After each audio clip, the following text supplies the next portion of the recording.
Hey, what's going on, guys? Mr. Flores here, and this is a video that, again, goes along with the Pythagorean theorem, but it's called the converse of the Pythagorean theorem. And what this whole idea does is it allows us to see what kind of triangle we have given the three sides. Okay, so just to recap, the type of triangles we can have is we can have a right triangle, and that is where there's a right angle, okay, and they'll follow the equation a squared plus b squared equals c squared. Okay, this is the whole Pythagorean theorem, and we had a whole video that you should have just watched on it.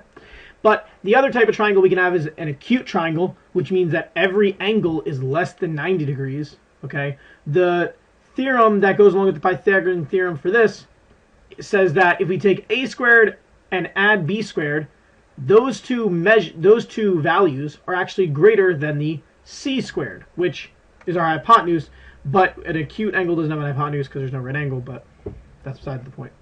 An obtuse is a triangle that has an angle greater than 90, okay, and that follows the pattern a squared plus b squared is less than c squared, okay?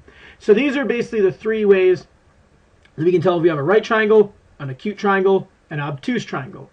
Basically, what you do is you square the smaller sides of the triangle, add them together, square the largest side, and see what the relationship between the three things is. Okay, so we're just going to go to an example. So we have a side of a triangle that's 90, 40, and 41. I'm going to take my two smaller sides and square them and set it equal to the largest side squared. So 9 squared is 81, 40 squared is 1600, and 41 squared is 1681.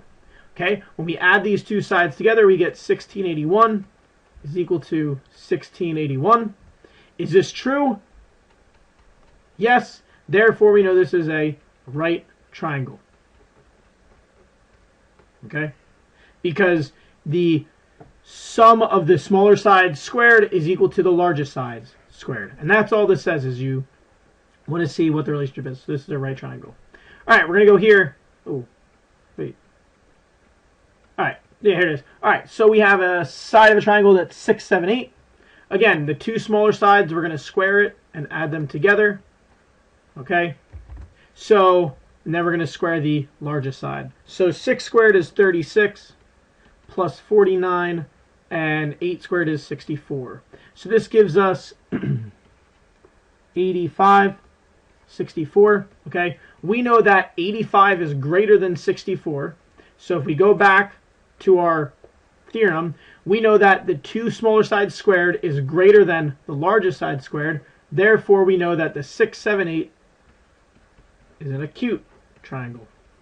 Okay, because this satisfies the acute triangle inequality.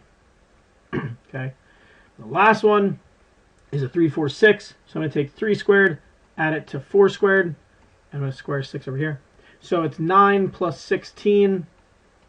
This is 36. 9 plus 16 is 25. We have 36.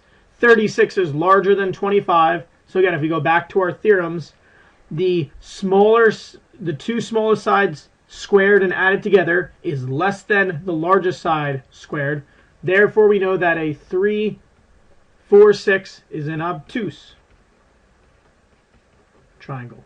Okay, and that's all that this inequality or the converse of a Pythagorean theorem tells us, is that if you take the two smaller sides of a triangle and square them, then add them together, okay, you need to see what is the relationship between those values and your largest side squared.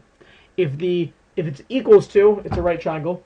If the two smaller sides squared is greater than the largest side squared, that's an acute triangle. If the two smaller sides squared is less than the largest size squared, it's an obtuse triangle. Okay, so there's really not much to it. It's pretty simple, just like the Pythagorean theorem. Hopefully you learned something. If you have questions, email me, let me know, and have a good one.